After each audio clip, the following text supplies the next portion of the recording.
어제 말씀드린 것과 마찬가지로 인도의 그 아시아 대륙에, 그러니까 남아시아 대륙이 있습니다. 그러니까 남아시아에 지금 보이는 것이 남아시아 대륙입니다. 그 인도에 인도 옆에는 그런 인도양이 있습니다. 그 옆으로는 아라비아 해가 있습니다. 그러니까 그 인도는 동서남으로 세 가지가 다 바다가 있습니다. 북쪽으로는 그러니까 히말라야 산맥이 있습니다. 그러니까 힌두쿠시 산맥이 있습니다. 그러한 그 산맥이 있기 때문에, 그러니까 그 산맥이 어떠한 성벽처럼 여겨져 가지고 그 북쪽은 전부 다 산으로 되어 있습니다. 그러한 이유로 인해서 어떠한 그 인도는 지역적으로 인도 지역은 그러니까 자기들끼리만 머물 수 있는 그러한 그 지형으로 되어 있습니다. 여러분 모두 다 아시겠지만은 히말라야 그 산맥은 그 산맥 자체가 굉장히 큽니다. 그렇기 때문에 그렇게 아주 산이 크고 언제나 그래갖고 흰 눈이 있기 때문에 그 히말라야 산맥을 그래갖고 넘어서 외부와 연결을 하기가 굉장히 어렵습니다.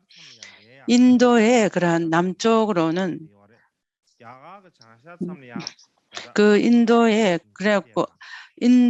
그 동쪽은 아쌈이, 그러니까 북동쪽에는 아쌈과 버마가 있는데 그 구분으로는 산간 계곡이 있습니다.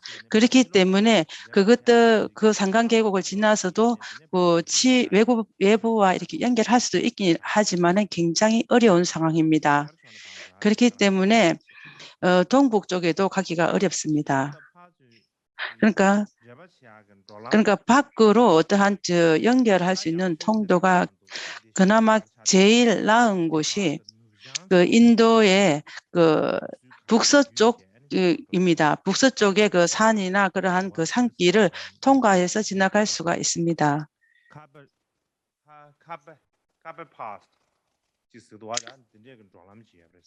그 카파페라고 하는 그러한 그 조그마한 그 산길이 있습니다. 아주 예전부터 있던 산길입니다. 그렇게 그 예전에 사람들이 인도로 망명으로 오거나 그때도 그 북서쪽으로 있는 그 길로만 해서 왔습니다. 그렇기 때문에 그 길은 그 인도에서는 굉장히 중요한 길입니다. 그 고대 인도의 그 역사에서 봐도 굉장히 중요합니다.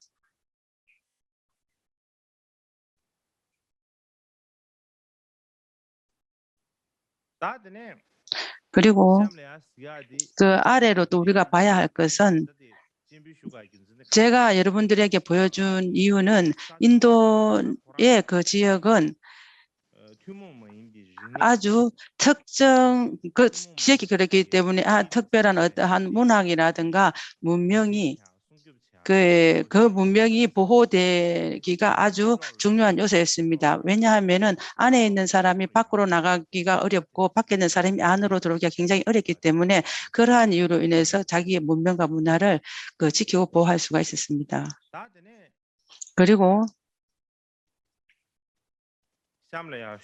그 아래 또 말씀드릴 것은, 그러니까 힌두라고 말하는 그러한 그 이유를 제가 어제 말씀을 드렸긴 했습니다. 그러니까 인더스 강에 의해서 그렇게 힌두라고 물었습니다. 힌두 강이라는 것은 산스크리트로 신두짱 이렇게 얘기를 합니다. 그러니까 티베트로는 생게카밥 이렇게 얘기를 합니다. 생게밥이라는 것은 그 강은 그러니까 눈이 있는 그러한 그 에서 원류가 되었습니다. 그러니까 신두짱보라는 그 인더스 강은 티벳의 원류입니다. 그러니까 티벳의 그 위쪽으로 그 눈이 내려가지고 그 서쪽으로 흘러서 인도 쪽으로 왔습니다. 그러니까 그 인더스 강의 그러하게 강의 제일 상류가 그 티베트 그쪽입니다. 그러니까 인더스 강의 그 5가지 큰 강의 원류가 그 모이는 곳이 요즘에 말하는 펀잡입니다. 펀잡이라고 하는 그 이유를 아래에서 말씀을 드리겠습니다.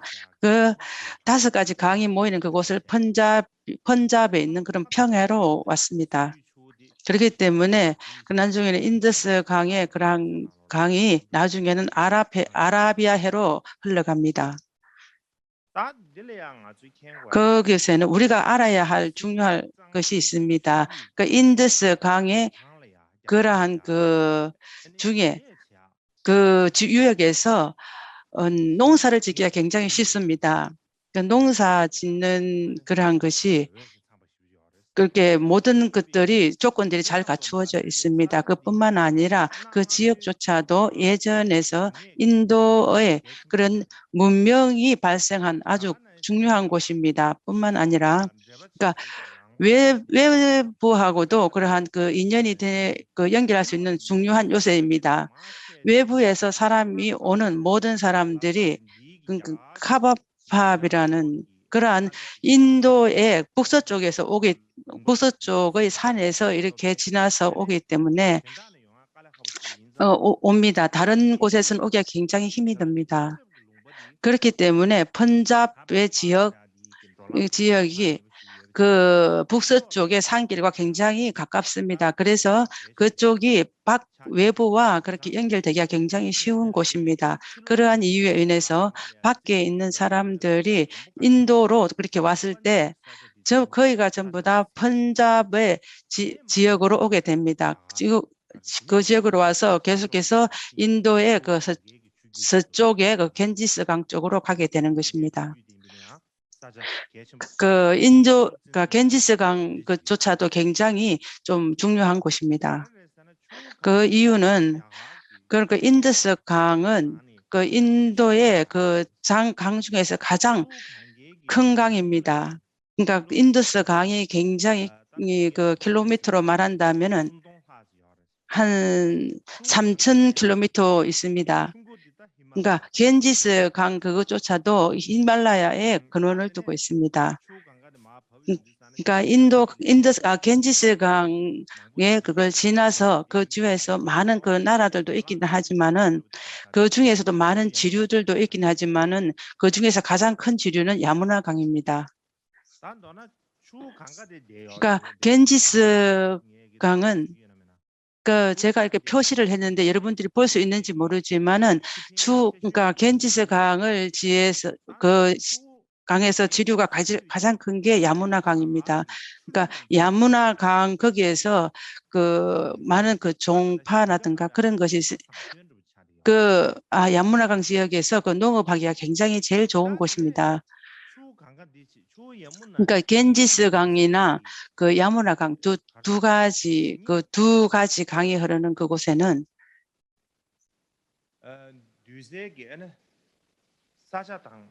그 지역에 그 두 강이 흐르는 그 지역은 그러니까 내가 표시를 해놨지만 여러분은 보이지는 않을 것입니다. 그러니까 겐지스 강과 야무나 강의 두 유역에는 아주 고대 인대의 정치와 경제를 했던 그런 지역입니다. 그렇기 때문에 지금에 있는 그 수도 델리 또한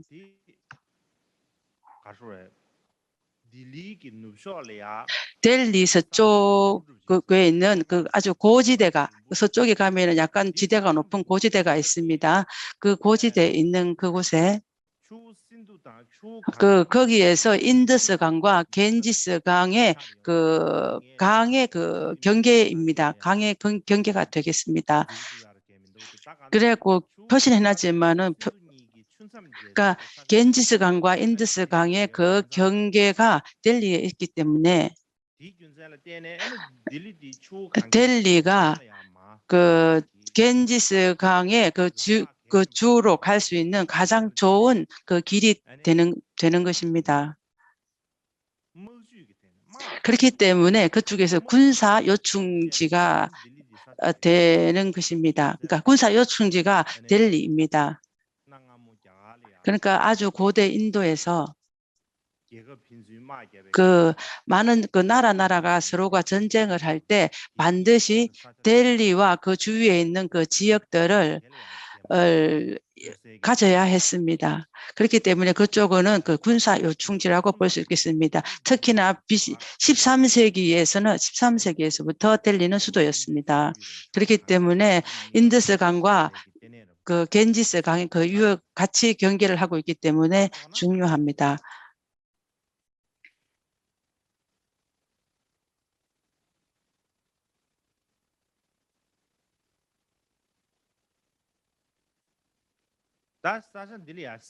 이 지금 지도를 보십시오. 여러분 다 잘 보이실 것입니다. 그 인도의 그 지역에 그러니까 위에는 산이고 밑에는 그 다 바다입니다. 그러니까 밖에서 그러니까 위로는 산이고 나머지는 바다이기 때문에 사람들이 오기가 어려웠습니다. 그렇기 때문에 그 앞에서 말씀드린 것 말씀드린 것 같이 가장 평원은 그 겐지스 강 옆과 그리고 인더스 강 지역이 굉장히 평원입니다. 그리고 인도 안에서 보면은 그러니까 그래서 많은 그 지역들이 있기는 하지만은 그러한 지역이 물이 많이 있었지만은 그런 역사서나 이런 것들 다 본다 보면은 서로 다 나누고 이렇게 한다 보면은 그 지역을 나눈다 해도 인도의 역사서 봐도 나누기가 좀 어렵습니다. 그러한 이유로 인해서 한편으로 말한다면은 그러니까 좋은 쪽으로 말한다면은 그러니까 산과 강이 있기 때문에 그러한 그 경계를 잘 만들기 때문에 그러한 면에서 문화와 정치 이런 것들이 각자 자기 자신들을 잘 보호할 수가 있었습니다. 또 나쁜 쪽으로 말씀을 드린다면은 굳이 다른 한편으로 말씀드린다면은 인도 안에서 그래고 많은 그 지역들이 그러니까 왕국들이 굉장히 많았기 때문에 그러한 것 때문에 언어도 많고 민족도 많았기 때문에 인도가 하나로 뭉쳐지기에는 굉장히 어려웠습니다. 그래서 그러한 그 지역의 상황들이 그랬습니다. 그 지역 상황을 아는 것도 중요합니다. 그리고 인도의 지금 안쪽에 있는 상황이 쪽상을 다 말씀을 드렸습니다. 그러니까 인도의 그 지금 지역에서 그러니까 인도 지역에서 사람이 언제 왔었나 이것을 말씀을 드린다면은 인도 이 지역에서는 그 인간이 처음 오는 인간과 그 축적 나눌 때 인간을 나누는 가장 처음이라는 것은 구석기 시대인 것 같습니다. 그 석기라는 그런 것은 어떤 역사서에는 그렇게 되어 있는데 바로 이것이다 저것이다라고 말하기는 좀 어렵습니다. 그리고 석기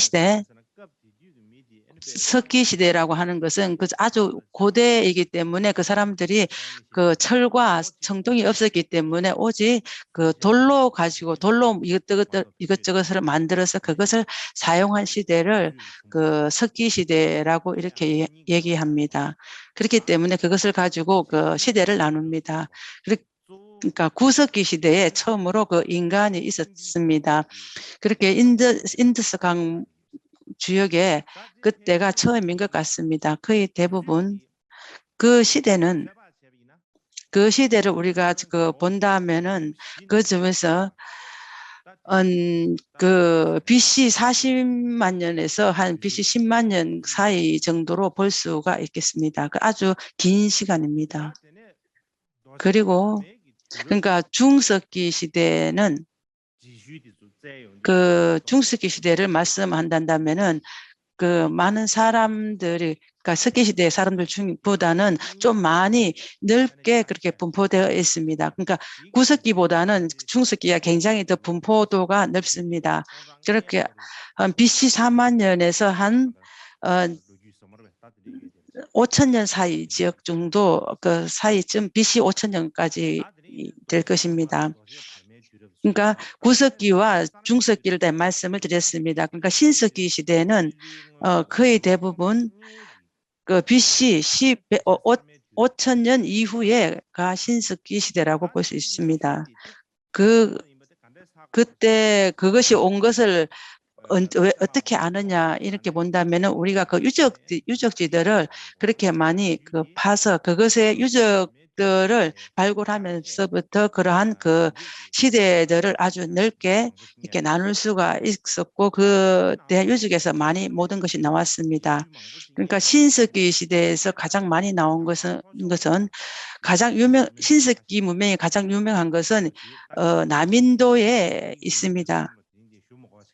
그 이름은 말할 수는 없지만 남인도에 있습니다. 그 이름이 좀 이렇게 말하기에는 좀 뭐 불편한 것 같습니다. 그러니까 신석기 시대에 그렇게 시작된 것과 그러니까 신석기 시대의 문화가 그렇게 발전이 될 때 그때 그 농업이 시작되었습니다. 그 이전에는 농업이 없었습니다. 그렇게 농업이 시작되면서부터 그러니까 농업이 시작되면서부터 작은 마을들이 그렇게 형성이 되었습니다. 그렇지만은 그때의 상황은 그러니까 거의가 그 돌로 만든 그러한 도구들을 사용하였지 그 철기와 정동의 그러한 무기나 그러한 그 도구들을 사용하지는 않았습니다. 그렇게 해서 점점점 그렇게 계속 발전하게 되어서 그래갖고 청동기 시대가 왔습니다. 그뿐만 아니라 그리고 그 직무를 그러니까 배를 짜는 그러한 것도 있었습니다.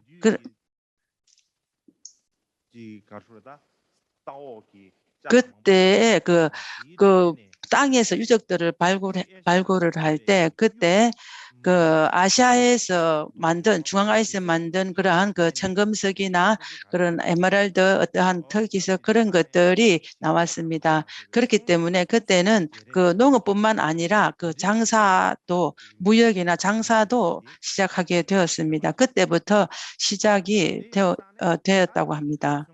그렇기 때문에 그것이 보이는 그 상징하는 것은 처음에는 그러니까 구석기 그러니까 돌로 그 도구들을 만들었지만은 계속해서 발전을 해서 그 돌뿐만 아니라 그 청동기 그것도 같이 그러한 사용해서 사람들의 그러한 그 지혜나 지식이 조금 더 발전된 것으로 볼 수 있습니다. 그렇기 때문에 그 돌과 그러한 그 금속의 그러한 두 개가 결합된 문명이었기 때문에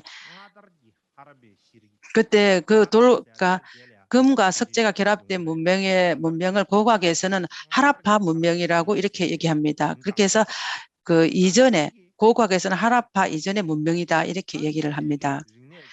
그러한 그 문명이 계속 발전된 것은 굉장히 중요합니다. 그것이 상징하는 것은 인도 지역에서 그때부터 어떤 문명이 시작된 시초라고 볼 수 있습니다. 그 이후에 어제 제가 네 가지 시대를 그 인도 시대를 네 개 시대로 나눈 것을 제가 어제 말씀을 드렸습니다. 그러니까 시대라고 말하는 것도 한편으로는 맞을 수도 있지만은 또 한편으로는 시대라 하면은 그러면 세기라고 말하는 것도 있기 때문에 그러니까 세기라고 하는 것보다는 다른 이름을 쓰는 것도 괜찮을 것 같습니다. 그러니까 인도를 나누는 네 가지를 나누는 그 경계라고 봐도 될 것 같습니다. 그래고 세기라고 하거나 시대라고 하거나 그렇게 하든지 간에 제가 어제 말씀드린 것 그대로입니다. 제1세기는 그러니까 인더스 문명의 시대입니다.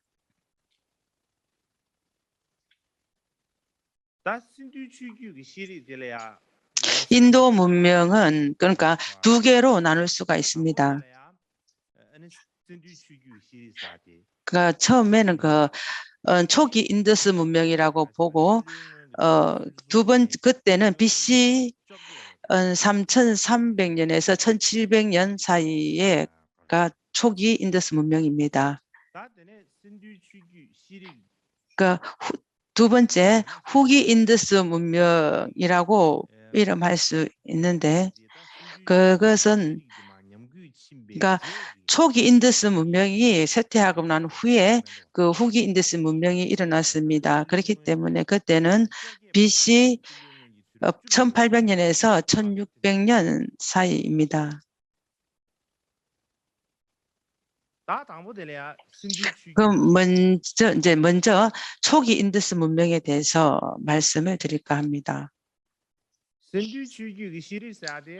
그러니까 초기 인더스 문명이 그러니까 인더스 문명은 거의 대부분 BC 3,300년경에 그게 있었습니다. 그러니까 3,300년이라고 알 수 있는 것은 아주 가까운 것으로 본다면은 어떠한 과학적이나 그러한 것은 과학적으로 보면은 탄소 연대 측정이라는 그러한 것들도 있습니다. 그런 것에 의해서 알 수 있습니다.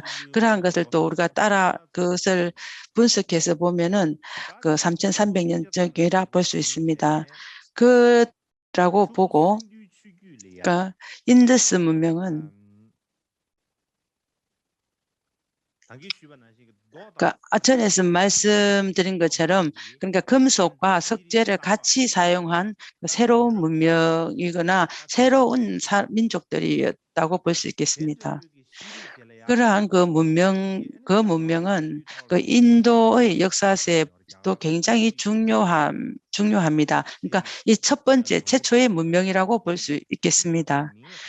그 문명의 이름을 인더스 문명이라 이렇게 얘기를 합니다. 그리고 다른 이름은 하라파 문명이라고도 얘기를 합니다. 이 문명은 이 남섬 부주에서는 그래서 아주 오래된 고대의 문명입니다. 그러니까 시대적으로 봐도 굉장히 오래되었습니다. 문명도 또한 아주 모든 것이 잘 갖추어진 문명이라고 볼 수 있겠습니다. 그러한 인더스 문명이라는 것은 그러니까 예전에는 어떤 사람도 인더스 문명이 어떻게 되었는지 언제 왔는지 아무도 몰랐습니다. 근데 그것을 안 것은 인더스 문명이라고 그것은 그렇게 오랜 시간이 아닙니다. 1921년에 1922년 사이에 그러니까 하라파랑과 모헨조다로 이러한 지역에서 그 두 지역에서 유적지를 발굴할 때 그때 아주 고대에 이르는 그런 모든 것들, 지배의 흔적이라든가 그런 흔적들을 유적을 발굴할 때 그때서야 비로소 인더스 문명을 라고 학자들이 새롭게 이렇게 명명을 했습니다. 그 이전에는 어느 누구도 그러한 인더스 문명이 그렇게 발전이 되었는지 그러한 인더스 문명이 있었는지 아무도 알지를 못했습니다. 그리고 그렇기 때문에 영국이 인도를 점령을 했을 때 인도와 파키스탄 둘이가 계속 이전의 문명들의 인더스 문명들의 많은 것을 연구하고 살핀 것에 의해서 인더스 문명의 지역은 하라파와 모헨조다로 두 지역이라고 두 지역 외에도 얻지를 못했는데 그 후에 인더스 문명의 지역을 굉장히 넓은 지역을 그러니까 지역인 줄 알게 되었습니다. 그러니까 그 전에 알았던 인더스 문명 그것만 아니라 그보다 더 넓게 분포되어 있는 것을 알게 됐습니다. 굉장히 그 지역이 굉장히 넓었습니다.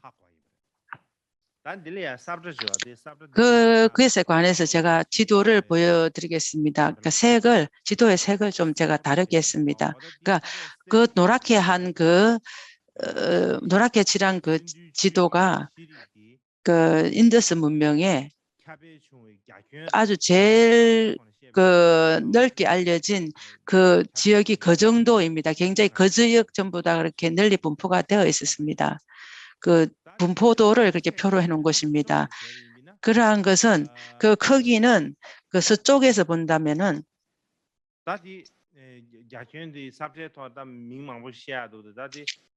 그 지도상에서 뭐 어디라고 이렇게 말할 수는 할 것이 많습니다. 그렇지만은 그 인더스 문명이 분포되어 있는 그 지역은 아주 굉장히 큽니다. 그 큰 정도가 그 이 세상에 있는 그 메소포타미아 문명, 그 메소포타미아 문명과 그러니까 이집트 문명 그 두 문명이 굉장히 유명합니다. 하지만은 그러니까 인더스 문명 그 분포도 지역은 메소포타미아와 그 고대 이집트 문명보다 그 크기보다 아주 굉장히 큽니다. 그렇게 그러한 그 문명이 굉장히 발전된 그런 모든 것들을 본다면은 인더스 문명대에 그 다른 것들이 굉장히 많이 그렇게 발굴되었습니다. 근데 그 중에서 우리가 꼭 그 알아야 되는 것은 그 도시들을 하나 발굴한 그 도시 문명입니다.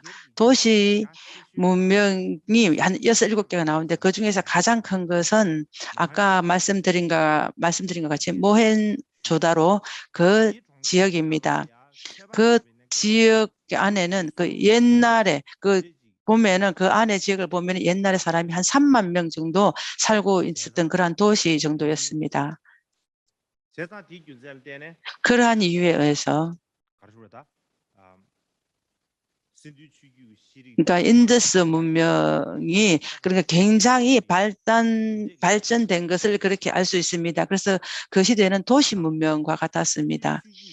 처음에 그 인더스 문명은 제가 또 뭘 하나 보여드릴까 생각합니다. 제가 이거 보여드리면 여러분들 그 웬만하면 다 아실 것 같습니다. 그러니까 이것이 하라파 문명의 하라파 지역 유적입니다. 지금 밑에 보이는 것이 모헨조다로의 유적입니다.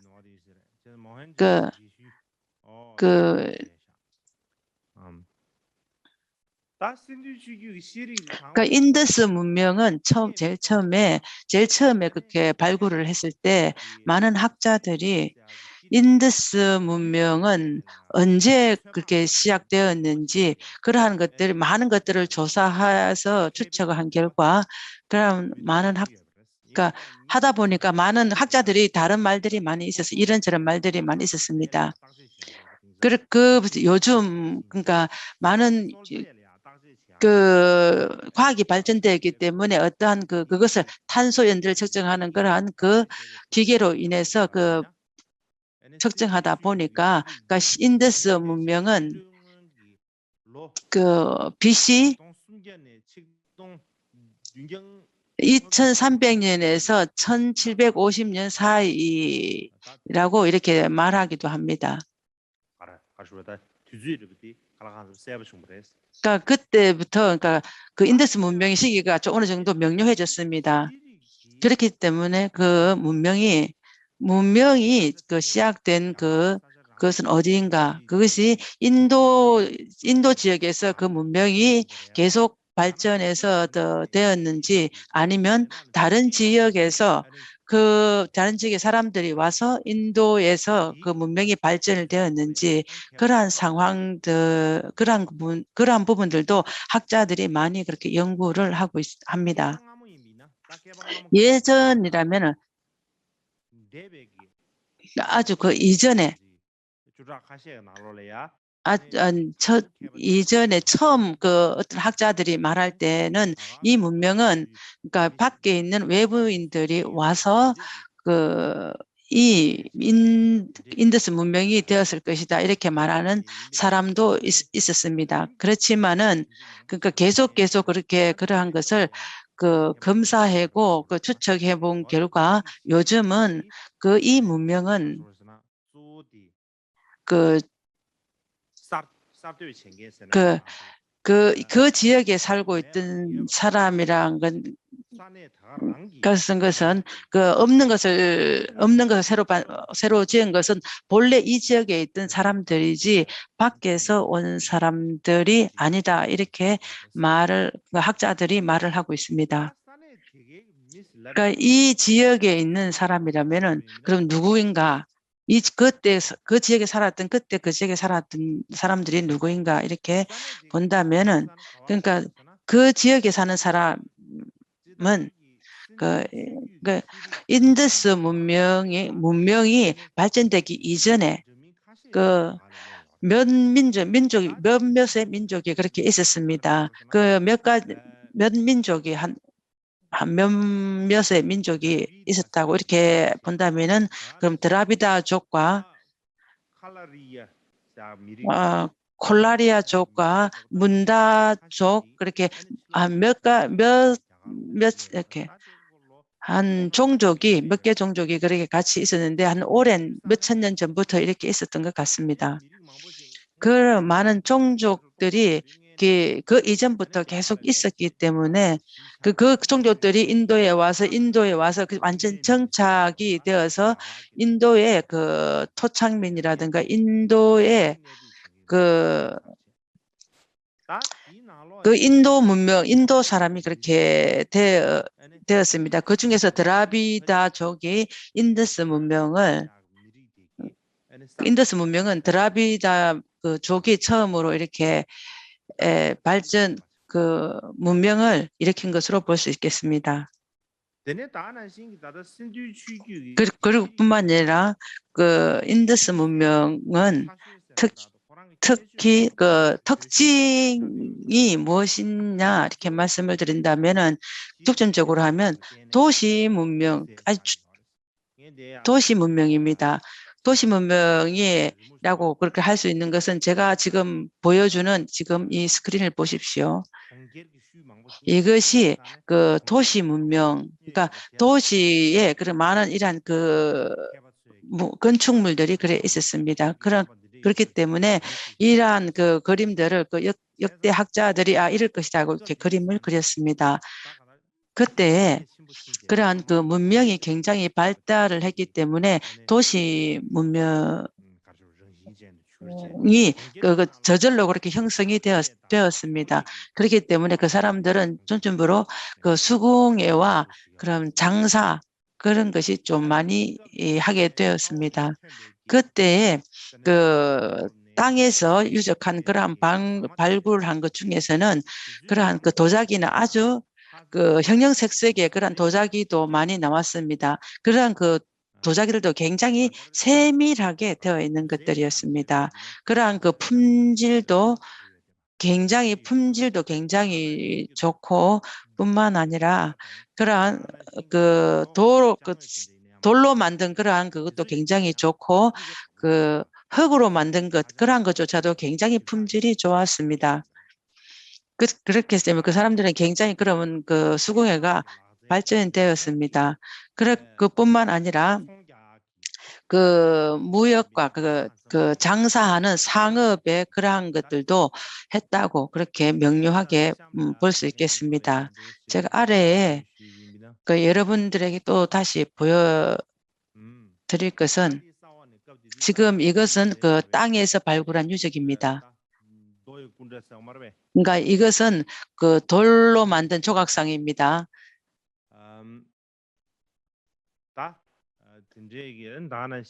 이것은 그 돌로 만든 그러한 그 상들이고 돌로 만든 그러한 지금 이 돌로 만든 도장입니다. 이 돌로 만든 도장들을 이렇게 인장들을 보십시오. 그뿐만 아니라 그때 그 도시에는 그러니까 그 도시를 그냥 아무렇게나 지은 게 아니라 지을 때 어떤 그 모든 것을 계획적으로 지은 것으로 보입니다.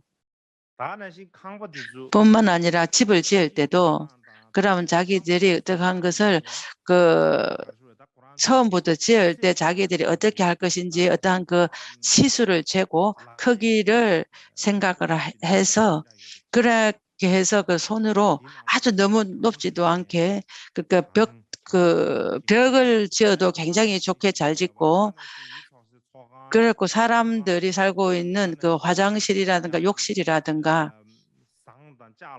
그러니까 청동과 그 철 그런 것들도 상을 짓는 그 철공 그 대장간과 사람이 죽었을 때 그렇게 하는 무덤들 그러한 것들도 많이 나왔습니다.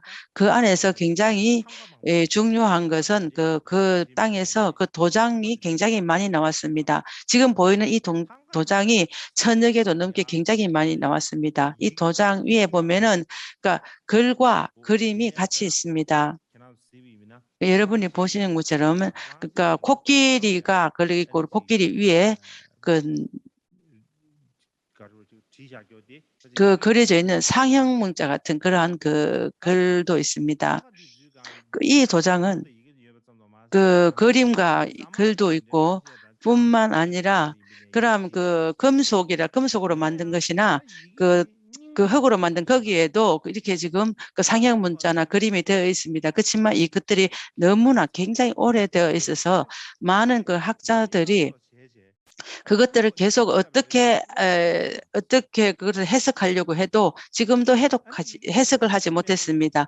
이 글을 읽지 못한 것으로 인해 못했기 때문에 그런 학자들이 그렇게 인더스 문명에 관해서는 아직도 굉장히 의심도 많고 많은 질문들도 있습니다. 그렇지만은 그 질문 같은 데다가 대답을 할 수가 없었습니다. 만약에 우리가 이 글을 읽을 수 있다면은 우리가 많은 상황들이나 많은 것을 알 수가 있을 것입니다. 그렇지만은 우리가 이 글을 읽지 못하기 때문에 그를 알 수가 없습니다.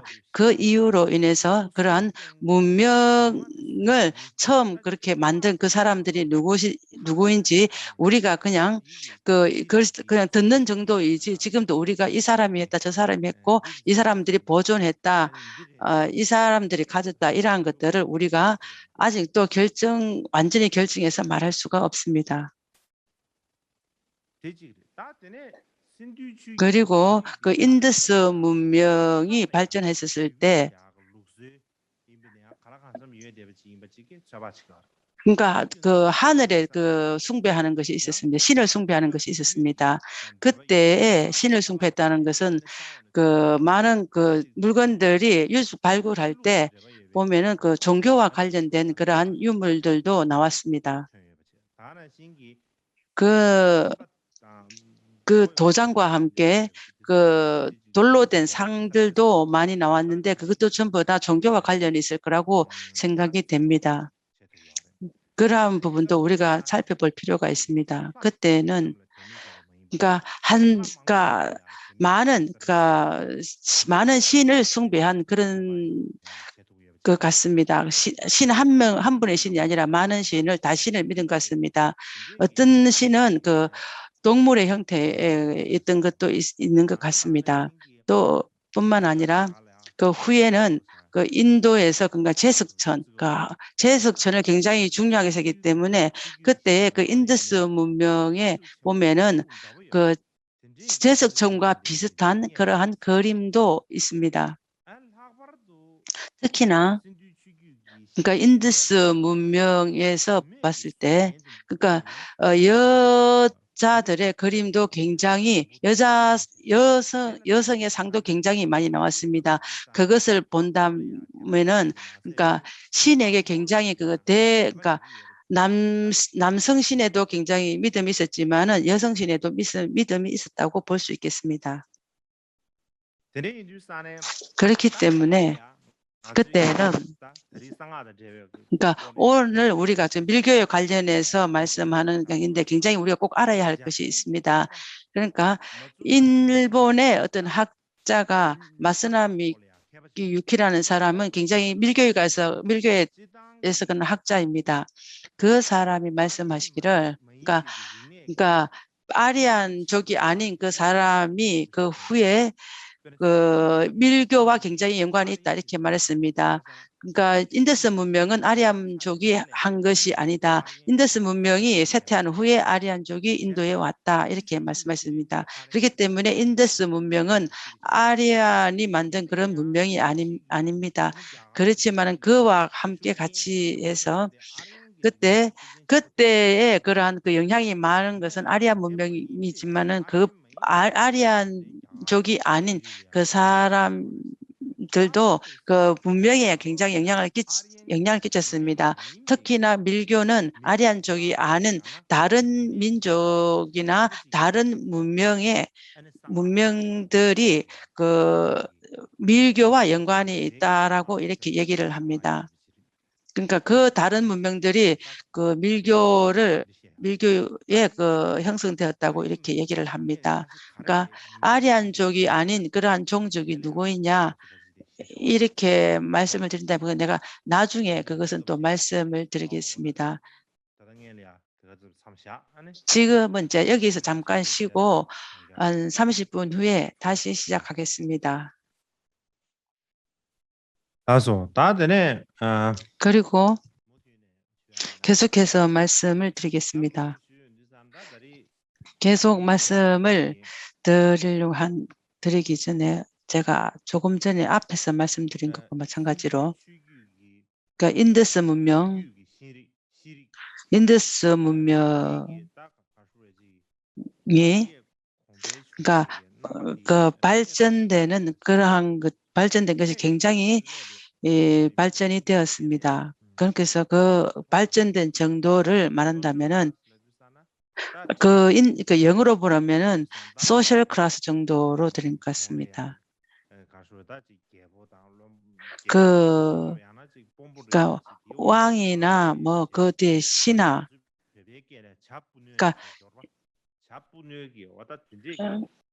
그러니까 그 티베트 말로 하면은 그 새틀과 같이 아주 굉장히 새틀을 담는 그런 것 같이 굉장히 그 발전이 크게 되었습니다. 그 인도의 안에서 처음 그렇게 국가로 형성된 것은 인더스 문명이 발전에 의해서라고 볼 수 있겠습니다. 그 국가가 있으려면 먼저 도시가 있어야 합니다. 앞에서 말씀드린 것 마찬가지로 그 처음 도시가 발전된 것이 그 아주 처음인 것 같습니다. 그래서 이때가 국가가 처음으로 시초가 되었다고 볼 수 있겠습니다.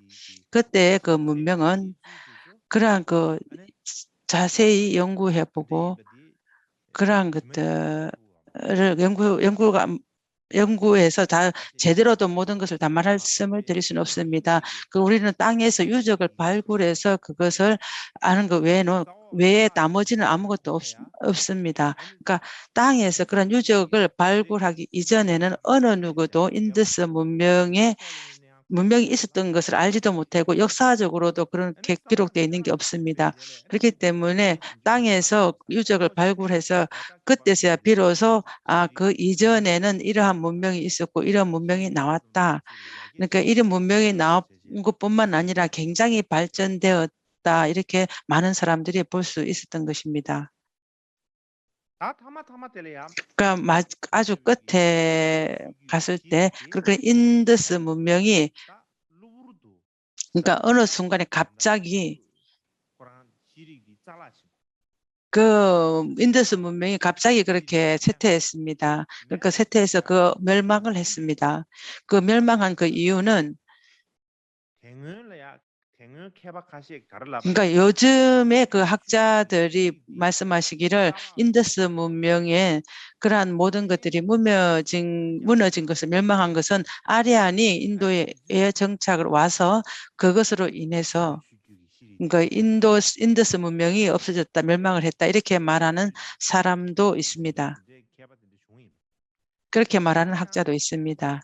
그렇지만은 그 요즘에 그 모든 것들을 잘 이렇게 분석해 보고 이렇게 한 결과 그 인더스 문명의 지역이나 모든 것들을 제대로 이렇게 살펴보고 연구해 보니까 봐서 모든 것들의 근거 자료나 그러한 것들에 의해서 연구를 해 보니까 예전에 그 학자들이 말했던 그 아리아 민족이 와서 멸망했다. 그러한 그 증거를 얻을 수가 없기 때문에 그것이 맞지 않다.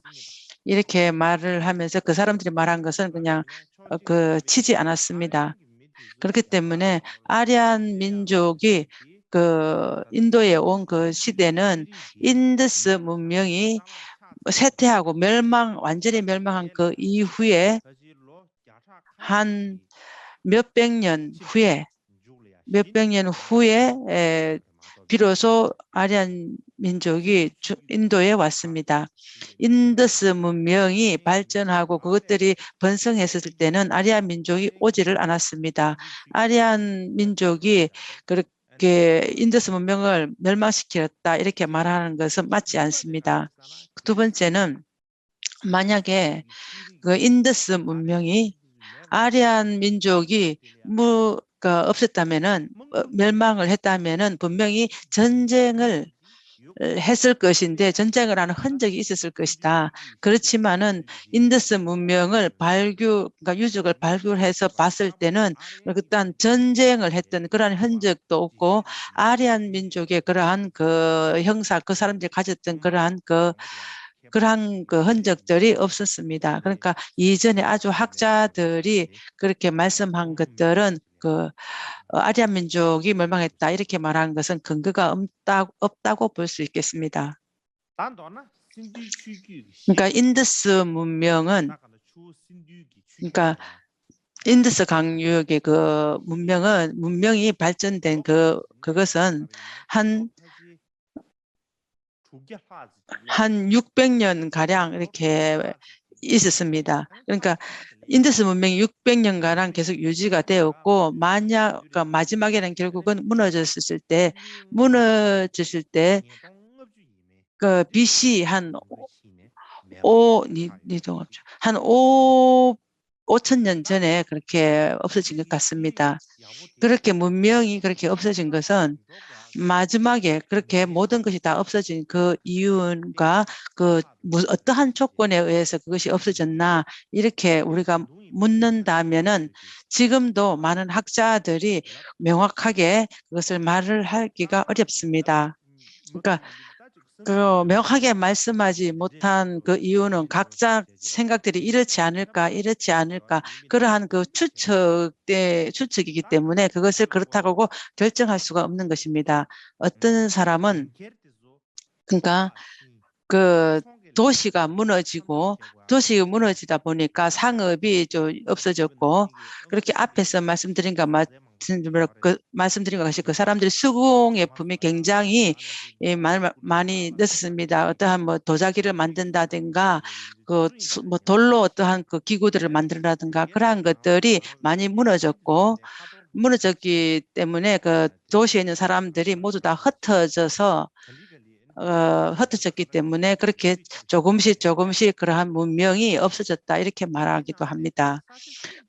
그러니까 그 중에서 어떤 한 지역만 그러니까 중국말로 로타르라고 이렇게 하는 지역이 있는데 오직 그 지역만 그렇게 인더스 문명이 한 몇천 년간 계속 그렇게 유지되었습니다. 그러니까 이 지역 한 지역만 그 인더스 문명이 오랜 시간 있었지 나머지 지역은 모두 다 소멸되고 멸망되었습니다. 그렇기 때문에 갑자기 그렇게 멸망된 그 이유는 많은 학자들이 이렇게 말을 합니다. 그러니까 그 환경이 변화되고 그 기후가 변화되었기 때문이다. 이렇게 말을 합니다. 그렇게 해서 그런 문명이 없어졌다. 이렇게 얘기를 합니다. 그러니까 고대의 그러한 것을 봤을 때는 어떠한 그 지역에 홍수가 왔고 홍수가 나는 그런 것도 흔적도 있습니다.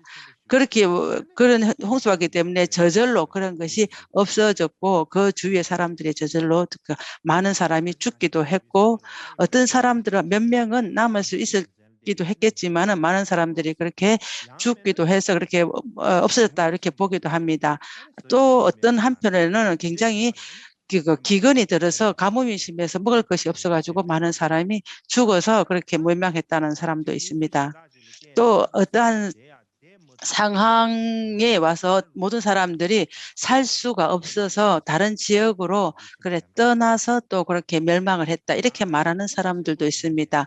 어떤 사람들은 어떠한 굉장히 어떠한 조건들이 안 좋은 조건들이 있어서 농작물이 전부 다 되지 않았고 농작물 생산물이 없어서 갔다. 그러면서 그 자연 환경이나 그 기후 그러한 것들에 의해서 멸망했다고 말하는 것이 가장 많습니다.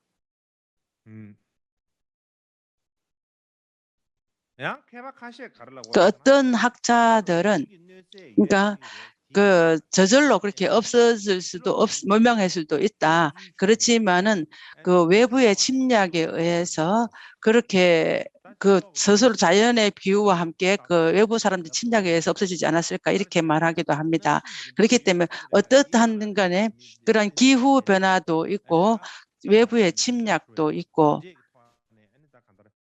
그러한 그 상황들에 의해서 인더스 문명이 멸망됐다고 말합니다. 그렇지만 많은 이런저런 말도 많지만은 가장 중점적으로는 기후 변화나 그렇게 자연 환경에 어떠한 그 문제가 있어서 많은 사람들이 죽어서 죽고 어떠한 그런 힘든 것이 오지 않았을까, 그래서 멸망하지 않았을까 이렇게 생각합니다. 어떠한 직간에 마지막에는 인더스 문명이 정말 쇠퇴했습니다. 쇠퇴했지만은 인더스 문명이 그 후에 인도의 그 문명을 굉장히 발전시키는데 굉장히 큰 영향을 끼쳤습니다. 그때 앞에서 말씀드렸듯이 인더스 문명이 굉장히 발전을 했습니다. 발전을 했기 때문에 그 안에 그때 그 사람들이 그러한 그 사람들이 가졌던 그런 결과들이 계속해서 어떤 것들은 계속 지키고 보호할 수도 있었습니다. 그렇게 거의 많은 부분이 쇠퇴하고 멸망했지만은 그래도 몇 가지 정도는 계속 계승하고 있었습니다. 그것으로 인해서 한 몇 가지 결과들이나 그러한 문명들은 가지고 있었습니다. 그럼 말하자면 예를 든다면은 작물이라든가 작물에 많은 종류들이 있었고 특히 가축, 그러니까 짐승들의 그러한 것들을 지키고 보호하거나 아무튼 기르는 그러한 종류들도 있었고 특히 직물을 만드는 그러한 것과 수공예품 등이 계속해서 그것이 또 전승을 이어갔습니다. 개성을 되어갔습니다. 앞에서 말씀드렸듯이 인더스 문명에 의해서 신들에 대한 믿음이 있는 관습이 있다고 말씀을 드렸습니다. 특히나 하모에게, 여신에게 믿음이 굉장히 크게 가져 있었다고 볼 수 있겠습니다. 그때에 여신에 대한 믿음이 있었고, 제석청과 같은 그러한 신에게도 굉장히 믿음을 가지고 있는 것이 계속해서 와서 후에 그러한 관습에까지 이어졌다고 이렇게 볼 수 있겠습니다.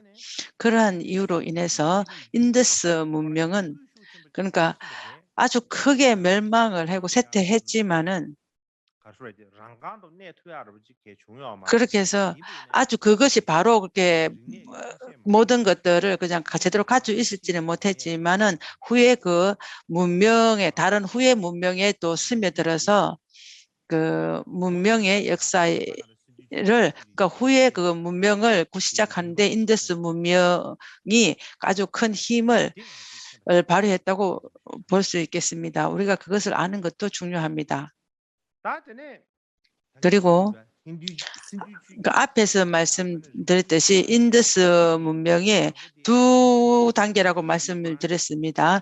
그러니까 그 초기 인더스 문명이라 했고 두 번째는 그러니까 후기 인더스 문명이라고 말씀을 드렸습니다. 그러니까 후기 인더스 문명은 앞에 있는 인더스 후기 문명이 멸망한 후에 새로운 문명을 이런 것을 말합니다.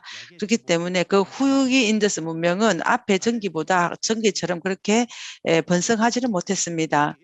그때의 그런 문명들이 그 앞에 계속 쇠퇴해가지고 그 이전에 그 문명이 그러니까 석기 시대나 청동기 시대 그때와 같이 되었습니다. 그렇기 때문에 인더스 문명이 쇠퇴한 후에 그러한 그 지역의 문명은 그러니까 인더스 문명이 쇠퇴한 후에 다시 일으킨 그 인더스 문명은 그렇게 발전을 되지 못했고 그렇기 때문에 새로운 문명을 제대로 일으키지는 못했습니다. 그렇기 때문에 그때의 새로운 그 문명은 중점적으로 그때는 그 아주 조그마한 지역에 관련됐습니다. 그러니까 인더스 문명이 완전 멸망하고 새로운 문명이 왔을 때는 그냥은 그 지역 문명, 조그마한 도시, 조그마한 지역 문명이었습니다. 그러니까 예전에는 그 도시 문명이었다면 지금은 농촌 문명이라든가 뭐 시골 문명 정도 되는 거라고 얘기할 수 있겠습니다. 그러한 그 이름을 앞에서 제가 말씀드렸듯이 그러니까 후기 인더스 문명이라고 볼 수 있겠습니다. 그러한 그 후기 인도 문명이 발전된 것은 BC 1750년 이전인 것 같습니다. 그러니까 후기 인더스 문명과 초기 인더스 문명은 서로 연관이 있었냐? 연관은 있는 것 같습니다. 그렇지만은 그러니까 새로운 문명을 일으킨 그 종족은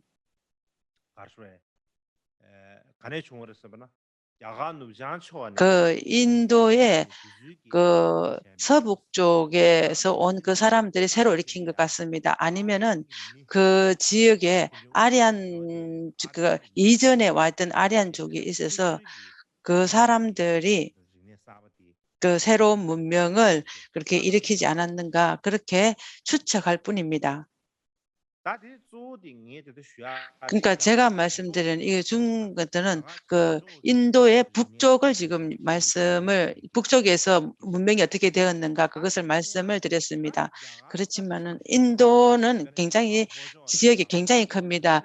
그러니까 인도 북동쪽과 인도 북쪽 이렇게 나누듯이 그때 그런 인도 남인도의 그런 그 문명은 그 신석기 시대에 그 문명이 점점점 발전을 해서 그러니까 서인도와 남인도 그쪽에서는 신석기가 계속 발전해서 다른 지역과 그렇게 연관을 가지지 않은 것 같습니다. 북쪽에서 있는 인더스 문명의 그 사람들과는 별로 연결을 갖지 아니한 것 같습니다. 그 서인도와 남인도는 그 지역에서만 그렇게 형성되었던 것 같습니다. 그때는 인도의 그러니까 동서남북 그 네 가지 전부 다 새로운 문명들이 많이 일어났습니다. 새로운 문명이 일어났기 때문에 그러한 문명들이 그러니까 새로 그렇게 일으킨 사람들의 그 종족들도 아주 다 많고 그런 근거지 시작한 곳도 굉장히 많습니다. 그렇기 때문에 그 문명이 계속 발전시키는 그러한 정도도 아주 다 각기 다릅니다. 그러니까 그 발전된 것이 전부 다 하나이고 뭐 원료도 하나이고 이렇지는 않았습니다. 그렇지만은 그때 그 많은 문명들이 그러니까 인더스 문명의 영향을 받았다고 볼 수 있겠습니다. 그 영향을 받았을 뿐만 아니라 어떠한 그 문명들은 인더스 문명을 그대로 가져와서 그것을 계승한 것도 있었습니다. 그러니까 앞에서 말씀드린 것처럼 그러니까 인더스 문명과 그때의 그 후에 후기 인더스 문명, 그 후에 온 그런 문명들은 특징이 있습니다. 그러니까 인더스 문명의 특징은 아주 굉장히 발전이 돼 가지고 그런 도시 문명이었습니다. 그러니까 다른 지역의 그 문명은 그러니까 아주 좀 더 인더스 문명보다는 발전하지 못했고, 그러니까 농업 문명처럼 그러한 그 마을 문명이라고 볼 수 있겠습니다. 이렇게 인더스 문명은 제가 이것으로서 말씀을 다 마치는 것으로 하겠습니다. 그러니까 제2기, 그러니까 네 가지로 나눠서 첫 번째는 인더스 문명이고 두 번째는 두 번째가 굉장히 중요합니다.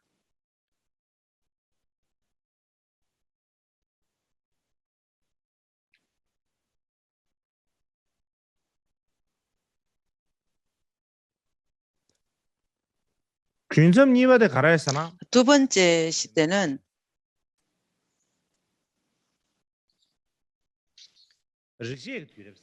그러니까 베다 시대라고 이렇게 말씀을 드릴 수 있겠습니다. 그러니까 베다 시대라는 것은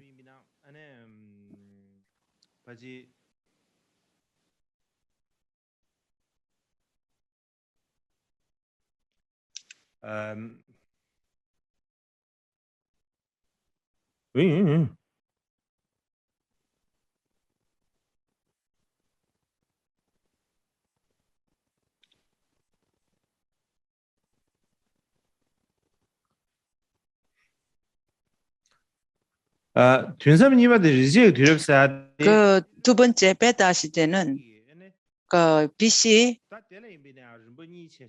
그 베다 시대도 두 개로 분류할 수 있습니다. 그러니까 그 하나는 펀자브 시대라 하고 펀자브 시대라고 하는 그 이유를 내가 나중에 말씀을 드리겠습니다. 그때 펀자브 시대는 BC 16세기에서 16세기에 시작되었습니다. 두 번째는 후기 베다 시대라고 말씀할 수 있고 철학의 발전 시대라고 이렇게 볼 수 있겠습니다. 이것은 그 BC 11세기에서 BC 6세기까지라고 볼 수 있겠습니다. 그러니까 그 인더스 문명이 완전 멸망한 후에 새로운 문명이 일어났습니다.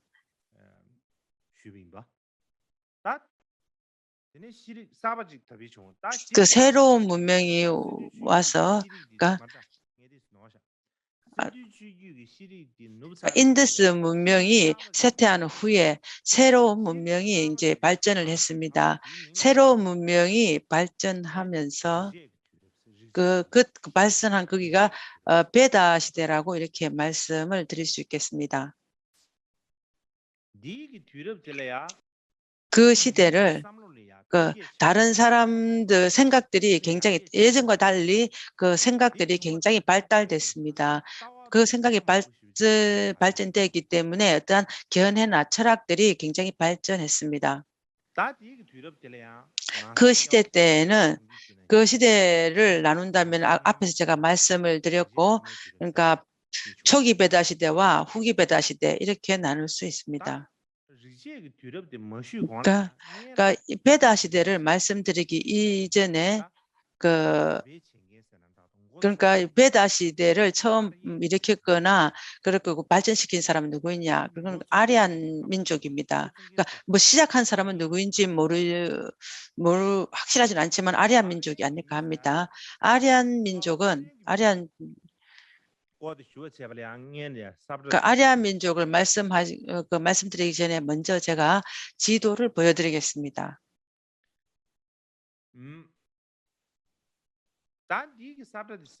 이 지도를 보십시오. 그러니까 앞에서 제가 말씀드렸듯이 아리안 민족들이 온 그 민족은 그 인도 외부에서 들어왔습니다. 그 사람들이 들어온 때는 그 인더스 문명이 완전히 멸망한 후에 한 300년 후에 비로소 인도에 들어왔습니다. 그 사람들이 인도에 들어온 그 길은 앞에 제가 말씀드렸듯이 인도의 그 이전에는 인도에 들어올 수 있는 가장 중요한 길은 북서쪽 산길이었습니다. 그 북서쪽 산길에서 그렇게 점점점 그렇게 단계해서 그 사람들이 들어왔습니다. 그러니까 단계로 사람들이 어떤 무리를 지어서 이렇게 들어오게 되었습니다. 그렇게 들어와서 그렇게 인도에 정착을 하게 되었습니다. 그렇기 때문에 아리안 민족은 인도의 많은 인구 중에서 인도 인구 중에서 가장 많은 쪽이 아리안 민족입니다. 아리안이라고 하는 것은 아리안은 아리아에서 왔습니다. 아리안은 그러니까 그러니까 성인과 범부했을 때 성인의 뜻입니다. 아리안은 성인의 뜻입니다. 아리안은 그러니까 아리아라고 하는 글은 어디서 왔느냐? 그 뜻은 아주 수승하다. 그러니까 아리아는 아주 수승하다 이런 뜻입니다. 그렇기 때문에 아리아라는 처음 그 이름이 나온 곳은 베다에서 왔습니다. 그러니까 아리아라고 하는 그것은 아리안 민족들이 자기 자신을 그렇기 때문에 나는 아리안이다. 그러니까 우리가 티베트 사람은 티베딘이다 이렇게 말하는 것처럼 아리안 민족은 나 아리안이다 이렇게 자기 자신을 그렇게 말한 자기 자신에게 그 민족에게 붙인 이름입니다. 그랬고 그 사람 아리안들이 아주 민족이 좋고 특별하다 이러한 뜻을 사용을 했습니다. 또 어떤 학자들은 이런 말을 합니다. 그러니까 아리아의 뜻은 어떤 믿음이 있는 사람이다. 그 믿음이 있는 사람이란 뜻으로 말하고 있습니다. 왜냐하면은 아리안 민족은 자기 자신을 그러니까 믿음이 있는 그런 것을 이름을 지었습니다. 그러니까 믿음이 있다라는 것은 나는 신들을 믿는다 이렇게 말을 합니다. 그 사람들이 인도에 처음 왔을 때 인도에 자기들이 오기 이전에 어떠한 민족들이 있었습니다. 그러니까 그 민족들은 먼저 있던 토착민들은 신들을 믿지 않고 신들을 믿지 않은 사람이었습니다. 그 사람들 신들을 믿지 않았기 때문에 그 사람들과 나누기 위해서 나는 신을 믿는 사람이다. 이렇게 해서 아리안 민족이다. 이렇게 말을 했습니다. 그러니까 어떠한 학자들이 그렇게 말을 합니다. 뿐만 아니라 그러니까 앞에서 제가 말씀을 드렸듯이 그러니까 예전에 유럽의 어떠한 몇몇의 학자들은 그러니까 예전에 유럽의 어떤 학자들은 아리안은 어떠한 민족이다. 아리안이라는 민족이다. 이렇게 말을 했습니다. 하여튼 민족이고 그러니까 중국 사람 보고는 중국 민족, 인도 사람 인도 민족 이렇게 말하는 것처럼 그런 하나의 작은 민족이다 이렇게 말을 했습니다. 그렇지만 후에 그 많은 학자들이 연구하고 조사해 보니까 아리아라는 것은 어떤 민족이 아니다. 그 이름을 아리아라고 이렇게 붙였을 뿐이지 아리안이라는 것은 그 안에 아리아는 것은 많은 민족이 여러 민족이 이렇게 되어 있기 때문에 한 민족이 아니다. 그렇기 때문에 아리안이라는 것은 그런 한 민족이라고 이렇게 인정하면 되지 않는다 이렇게 말을 합니다. 그러니까 아리안이라고 말하는 것은 어떠한 그 언어가 하나인 것을 하나인족을 아리안족이다 이렇게 말합니다. 그 언어가 하나인데 그 언어를 인도 유럽어라고 이렇게 말을 합니다. 그렇게 해서 인도 유럽어를 쓰는 그 족을 아리안족이다 이렇게 말을 합니다.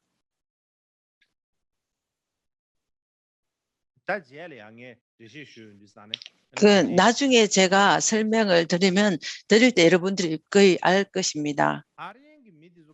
아리안 사람들은 아리안족은 그 처음에는 그 아시아에서 왔다 이렇게 아시아에 왔다 이렇게 되어 있습니다. 그러니까 어떤 그 중앙아시아에서 머물러 있었다. 그러니까 중간에 그 노라켓이라는 그곳이 처음에 중앙아시아에 그 사람 거기서 머물러 있었다 이렇게 말을 합니다. 그때 그 사람들은 유목민의 생활을 하고 있었습니다. 그 후에 그 BC 3000년, 4000년 그쯤에 그 한 두 부류로 나누어져서 한 부류는 유럽으로 갔습니다. 그러니까 유럽 대륙으로 가서 그 요즘에 많은 유럽 사람들이 지금 그때 같은 아리안족들입니다. 그 후에 어떤 한 부류는 그러니까 서쪽으로 갔습니다.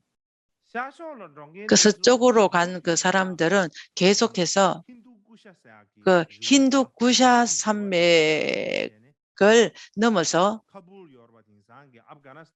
지금 요즘 아프가니스탄이라는 그 지역을 지나서 아프가니스탄에 있는 그 지역에 있는 강 하라비다라고 하거나 그러니까 그 강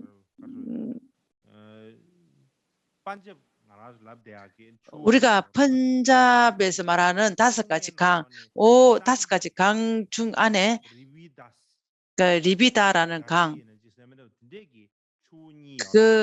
그 강에 아프가니스탄 강과 인도의 강, 그 두 강, 그 조그마한 지역에 머물렀습니다. 그 머물다가 그 지역에 왔던 아리아 민족들이 다시 두 부류로 나눠졌습니다. 한 지역은 남서쪽으로 갔습니다. 그러니까 서쪽의 남쪽으로 갔습니다. 남서쪽으로 갔습니다. 그러니까 가서 그 아랍 쪽 이란의 지역으로 갔습니다. 이런 지역으로 가서 그 사람들은 후에 페르시아 문명을 처음으로 시초로 만든 족들이 그 민족입니다. 그 나머지 한 부류는 계속해서 가서 인도 쪽으로 갔습니다. 그러니까 인도의 요즘 말하는 펀잡의 지역으로까지 왔습니다. 그러니까 펀잡 지역에 와서 거기서 정착을 했습니다. 그 인도로 온 그 사람들이 펀잡 지역으로 온 그 사람들이 그러니까 인도 아리안 민족, 인도 아리안 족이다 이렇게 말을 합니다. 그러니까 아리안족이 처음에 왔을 때는 중앙아시아에서 왔고 한쪽은 유럽으로 갔고 한쪽은 이란으로 갔습니다.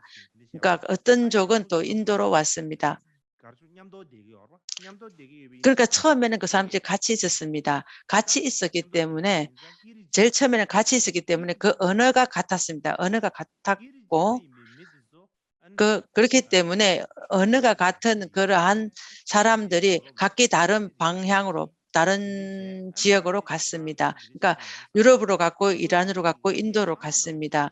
그 사람들의 그 모국어는 하나입니다. 그 이유로 인해서 내가 어제 산스크리트를 말씀을 드렸고 유럽의 지역에 그 라틴어들의 그 원류가 하나다 말하는 것이 이 이유입니다. 전부 다 처음에는 같이 머물러 있었기 때문에 같은 지역에 있었기 때문에 그 사람들이 있었기 때문입니다. 그 사람들이 서로 얘기를 해도 서로가 이해하고 알 수가 있었습니다.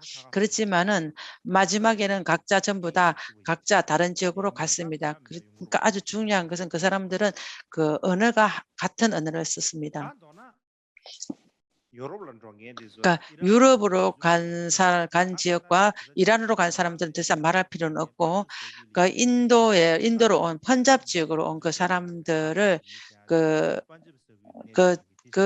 온 사람들 그때 말하는 아리안족을 그 판잡이라고 이렇게 얘기를 합니다. 펀잡이라고 말하는 이것은 그 펀잡은 그러니까 인더스 강 지역에 그 많은 그 유역의 지역들이 있습니다. 그 지역에서 그러니까 5가지 그러니까 제일 큰 강에서 지류가 5개가 있었는데 그러니까 그 인더스 강의 지류가 굉장히 많은데 거기에서 5지류가 모이는 곳 그것을 펀잡이라고 이렇게 이름을 붙였습니다. 펀잡이라는 것은 그러니까 페르시아의 말입니다. 판이라는 것은 5이라는 뜻입니다. 잡이라는 것은 강을 말합니다. 2가지를 같이 합하니까 펀잡 이렇게 되고 5개 강 이렇게 됩니다. 그렇기 때문에 5개 강이 이렇게 오기 때문에 펀잡이라 하고 5개 강이라고 이렇게 말을 합니다. 그러니까 산스크리트로는 판처나라 이렇게 말을 합니다. 그러니까 5가지가 인더스 강의 5가지 강을 말하기도 하지만은 어떤 때는 7지류의 강이라 이렇게 말하기도 합니다. 그렇지만은 근본적으로 말하는 것은 5지류의 강, 그러니까 5개의 강이라고 하는 것은 이 권류는 여기라고 볼 수 있겠습니다. 이것이라고 볼 수 있겠습니다.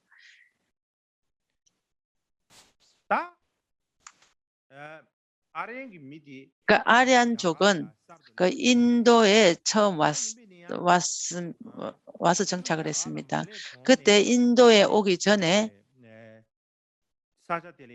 그 어떤 지역 그러니까 오기 전에 지금 왔던 펀잡의 그 지역에 인도의 본 토착민이 원주민이라고 했던 그러한 그 민족들이 그 종족들이 있었습니다. 그 민족이 드라비다족입니다.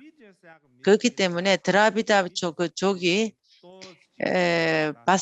드라비다족을 봤을 때 아리안 민족이 그 드라비다를 보고 굉장히 좀 이렇게 낮게 봤습니다. 우리는 굉장히 특별한 사람이기 그런 지역이다, 그 민족이다. 너희는 그러니까 아주 하열한 종족이다 이렇게 생각을 했습니다.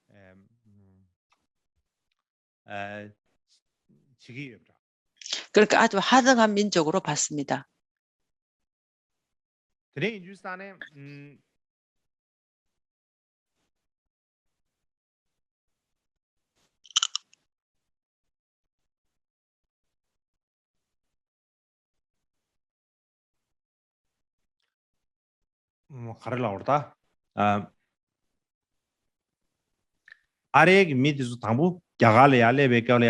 그러니까 이 아리아 민족이 처음 그 인도로 왔을 때 제가 앞에 말씀드렸듯이 그 펀잡의 그 지역으로 왔습니다.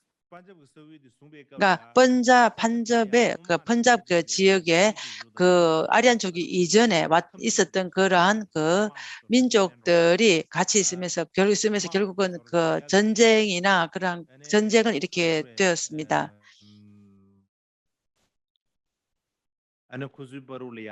그 두 민족 중에서 굉장히 큰 싸움이 일어났습니다. 그때 그 아리아 민족들이 그 본래 있던 그 토착민들을 다스라고 이렇게 불렀습니다. 다스라는 것은 그러니까 우리의 적이다. 그러니까 우리의 적이라고 이렇게 말을 합니다. 그때에서 말한 아리안 민족의 그 적인 그 다스라는 것은 어떤 사람이냐면 얼굴이 약간 그 검고 어,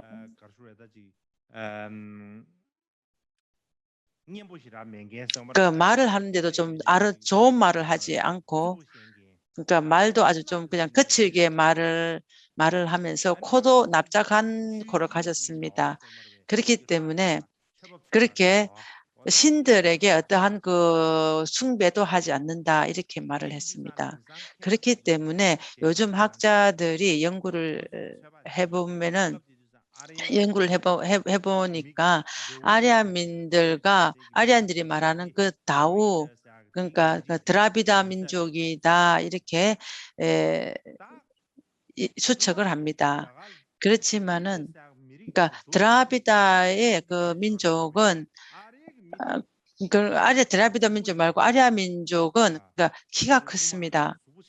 그러니까 키도 크고, 그러니까 말을 타는 기마 민족이었습니다. 그러니까 그 기마 민족뿐만 아니라 그러한 그 수레 같은 걸 타서 그렇게 수레를 타고 전쟁을 했습니다. 그렇기 때문에 아리아 민족들은 그러한 무기라든가 뭐 어떠한 것들이 이 지역에 오기 이전에 모든 것들이 좀 굉장히 잘 많이 발전이 되었습니다. 그래서 그 지역에 왔을 때 아주 쉽게 있던 토착민들을 정복하게 되었습니다. 있던 토착민들은 전쟁에서 져서 모두 다 노예가 되었습니다. 그러니까 아리아족들이 그것을 정복을 하고 이전에 있던 그러한 사람들이 전쟁에서 졌기 때문에 노예를 만들었다 이렇게 말을 합니다. 아리암족은 그 번잡의 지역에 있으면서 한 시간이 많은 흐르면서 이렇게 만약에 인구가 굉장히 늘었습니다. 인구가 늘었기 때문에 다른 지역이 굉장히 좀 복잡해서 다른 곳으로 가야겠다 생각을 하면서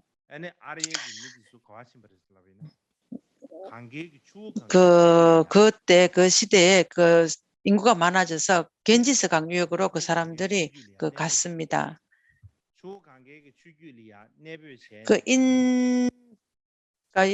겐지스 강으로 가서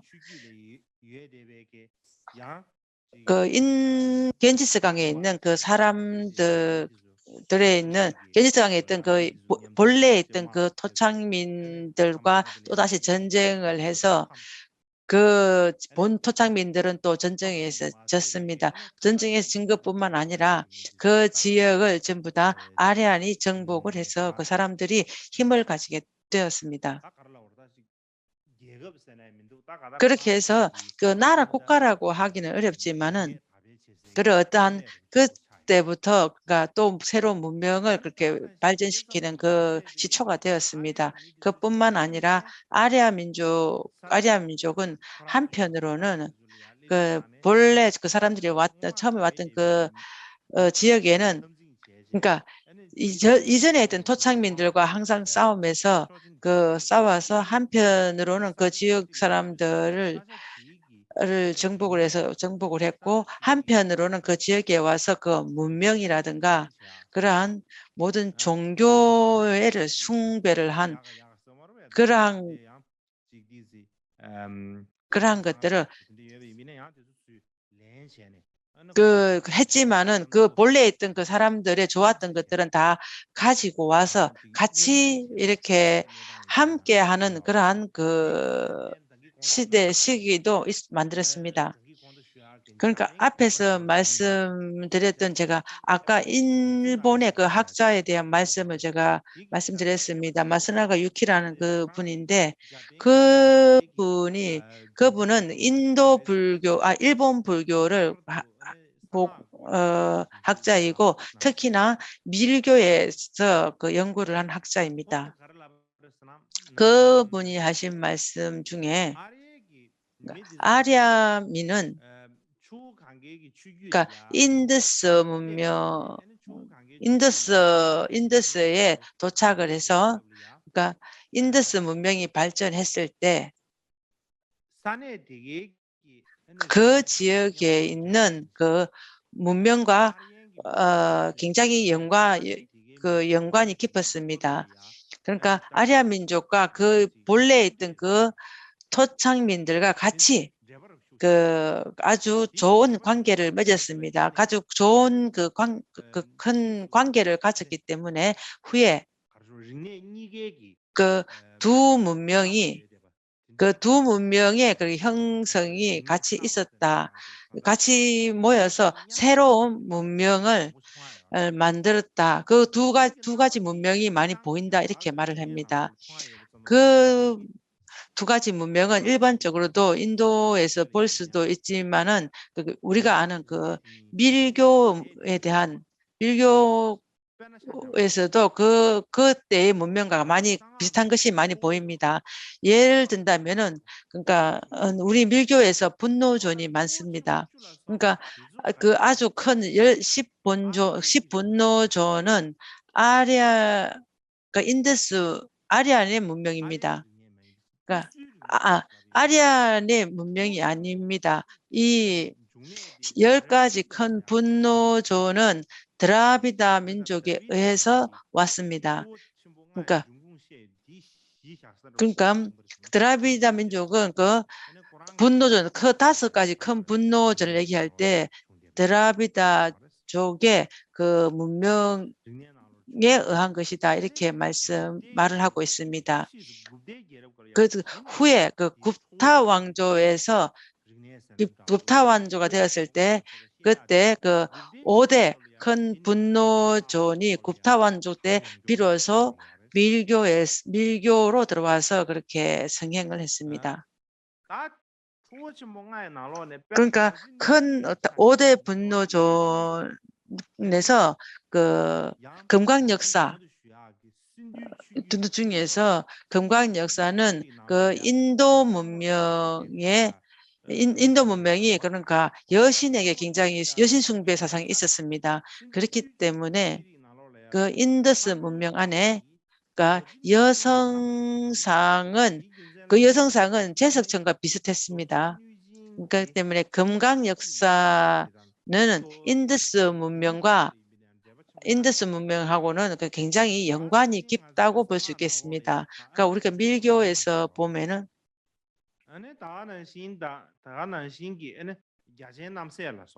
그러니까 4대 천왕, 밀교에서 4대 천왕이라든가 그러한 그들조차도 그러니까 아리안 민족 그 문명과 같이 연관이 있습니다. 그때는 4대 천왕, 4천왕 이런 것도 말은 없었습니다만은 그러한 것도 아리안의 문명에서 왔다고 이렇게 볼 수 있겠습니다. 우리가 또 밀교에서 마유라 그에서 마차챔버 마유라가 있었는데 그때는 문다족에서 그러니까 모라라는 그 단어가 있습니다. 그것에 의해서 마차챔버라는 그 언어가 그때 비로소 만들어졌습니다. 그것도 아리안의 링네와 연관이 되어 있습니다. 특히나 또 우리 밀교에서 그러니까 제석천이라든가 내진 뭐 이렇게 해서 밀교뿐만 아니라 대승에도 그렇게 있습니다.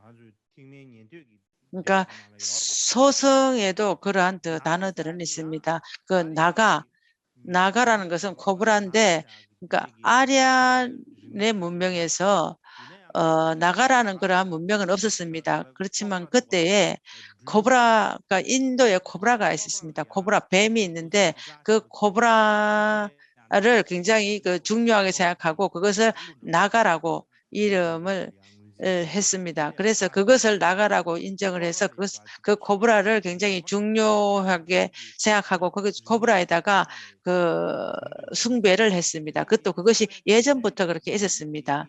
그러한 했던 그러니까 그 코브라를 그러니까 티벳 말로 루라 그러고 그 산스크리트는 그 나가라고 이렇게 얘기를 합니다.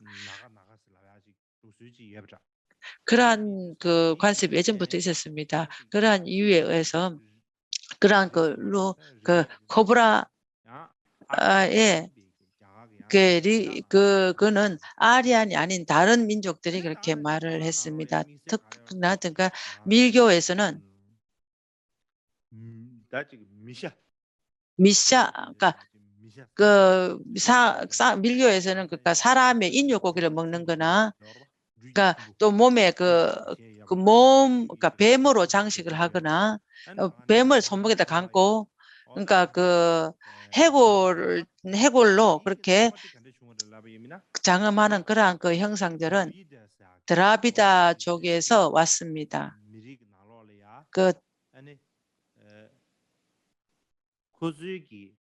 드라비다 민족에서 그 사람들이 숭배한 그 여신이 그러한 것들을 시장하고 있습니다. 그렇기 때문에 해골을 장엄을 하고 뱀으로 장엄하고 그런 것이 있었습니다. 그렇게 우리가 지금 밀교에서 하는 그런 거의 많은 그런 부분들이 드라비다 쪽에서 점점점 이렇게 왔다고 볼 수 있겠습니다. 그렇기 때문에 후에 그러니까 도제넬졸마라든가 하모넬졸이라는 것들 모든 것들은 그러니까 드라비다 쪽의 주기의 그 원류가 아닌가 이렇게 생각합니다. 그렇기 때문에 여신이 된 것이 언제 되었는지 그런 부분도 우리가 연구해 볼 필요가 있다고 생각합니다. 그러니까 우리의 면에서 남성신과 함성신뿐만 아니라 여성신도 있습니다. 여신도 있습니다. 그러니까 여신과 관련된 그러한 상황들도 많이 있습니다. 그러니까 여신과 관련된 그런 모든 것들은 아리안 문명과는 연관되지 아니고 다른 민족, 다른 문명에 연관이 되어 있습니다.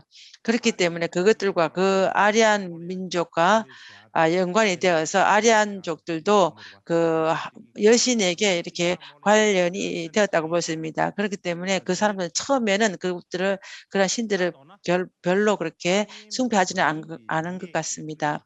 아리안이 아닌 그러한 그 사람들에 의해서 밀교에 영향을 많이 끼쳤습니다. 그 안에 특히 그 안에 지금도 우리가 알지 못하는 그런 많은 상황들도 있을 것입니다. 그렇기 때문에 우리가 그것을 알기 위해서는 밖으로 보이는 민족이라든가 언어라든가 그러한 사회학 되는 것이 발전이 된다면은 그때야 비로소 우리가 불교 중에서도 밀교학 밀교에서 많은 신들의 형상들이 왔고 그렇게 왜 그렇게 왔는지 그때 인도에 많은 문명들이 그렇게 발전되었을 때 그거하고 어떤 연관이 있는지 아리안 어떠한 문명과 문다의 문명과 드라비다 문명 그런 모든 문명들과 같이 연관이 있어서 그 연관으로 의해서 그렇게 밀교가 남신과 여신이 왔다고 볼 수 있겠습니다. 그렇기 때문에 우리가 그러니까 불교에서 밀교는 많은 문명과 연관이 되어서 그렇게 왔습니다. 그때 그것이 문명에서 왔기 때문에 왔다 해도 과언이 아닙니다. 그렇기 때문에 우리가 많은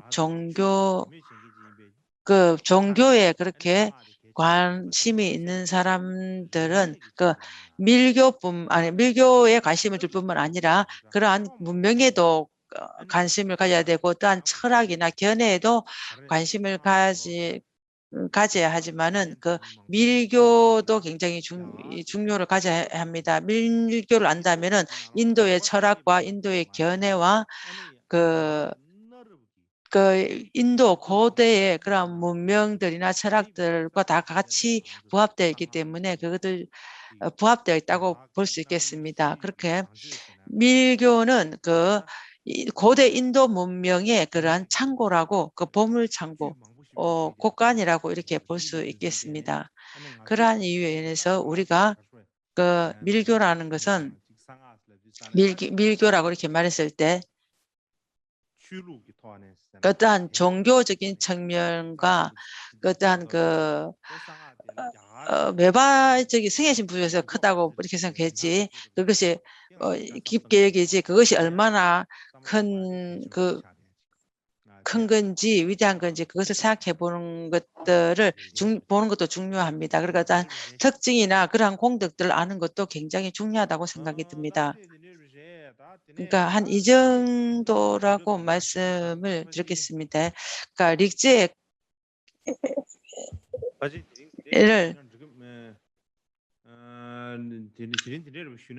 그러니까 오늘은 이 정도로 말씀을 드리는 것으로 하겠습니다.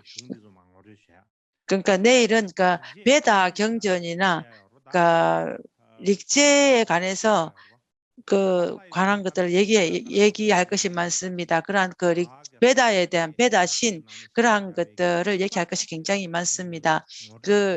베다에서 릭제는 베다입니다.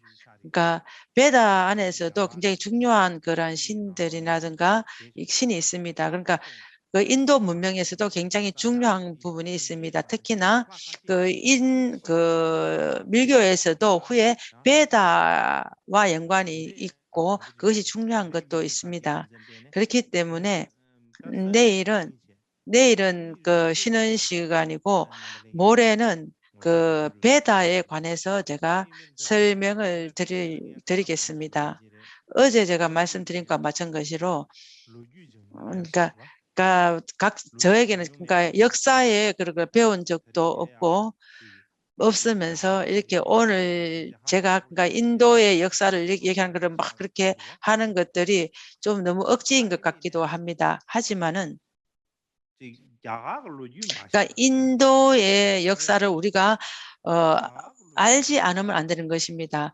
인도의 역사를 알지 못한다면은 인도에 있던 그러한 불교를 알 수가 없습니다. 인도의 역사를 알지 못하면은 불교를 알지 못하지만 불교의 중에서 한 부분인 밀교도 알 수가 없습니다. 그렇기 때문에 그것을 알기 위해서 인도의 역사를 어느 정도 제가 간략히 말씀을 드리고 난 후에 이제 불교를 조금 얘기를 드리고 후에 밀교를 그렇게 된 것을 말씀을 드리겠습니다. 밀교의 그러한 역사를 우리가 관심을 가지는 것이 굉장히 중요합니다. 그러니까 우리 티벳에는 밀교가 굉장히 많이 분포되어 있습니다. 성행합니다. 그렇지만은 밀교에 대해서 분석하고 연구하는 그러한 사람들이 별로 없습니다. 그러니까 밀교의 일반적인 밀교가 어떻게 왔는지 그런 것들도 아는 것이 없습니다. 그러니까 밀교를 연구하는 그런 하는 사람은 그런 서양 쪽의 사람들이 많고 동쪽으로 말한다면 일본 사람들이 있습니다. 그 사람들은 굉장히 지금 밀교에 대해서 굉장히 많이 알고 말을 합니다. 그러니까 서양의 학자들이나 일본의 학자들은 굉장히 말할 것이 많은데 우리 티벳 사람들은 학자들과 그렇게 우리가 토론할 자리조차도 없습니다. 그러한 자리가 없기 때문에 그러니까 우리는 정말 밀교를 배우고 올해는 몇천 년간 밀교가 이렇게 되어 왔고 밀교를 인정을 한다 하면서도 밀교에 대해서 우리가 말할 그러한 그것도 없고 설명할 수도 없다라는 것은 너무나 참 가슴 아픈 일입니다. 그러니까 티베트 사람들 측면에서도 밀교를 굉장히 연구하고 조사할 필요도 있습니다. 그, 그, 그, 그렇고 또 다른 사람들과 어떻게 그런 것을 토론하는 그러한 자리도 굉장히 있어야 하는 것입니다. 그렇지만 예전에는 어떤 사람들은 그러니까 말을 잘하는 사람들은 밀교를 바로 잘 알지 못한 사람도 없습니다. 그러니까 티벳의 밀교는 그러니까 이 불교의 밀교가 아니다 이렇게 말하기도 하는 사람도 있습니다. 그러니까 티벳의 밀교는 밀교의 다른 밀교, 그러니까 사연으로 된 밀교다 이렇게 말하기도 합니다.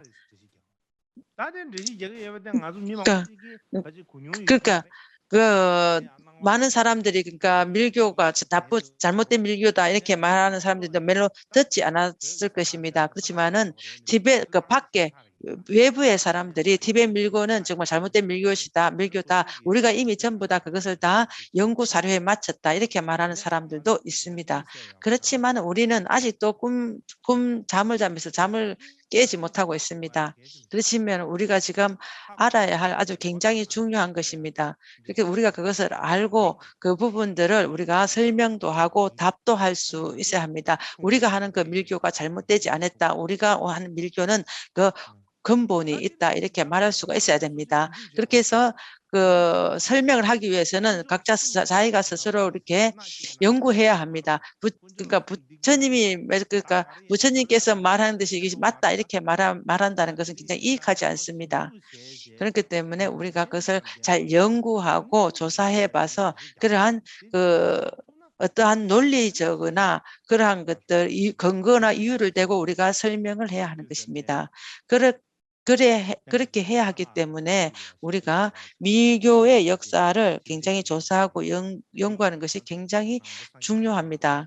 그렇기 때문에 특히 불교 안의 밀교와 특히 티벳에 있는 밀교가 바른 밀교이고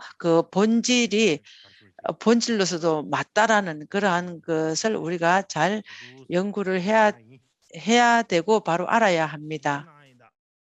지금 이제 회양 기도를 하겠습니다.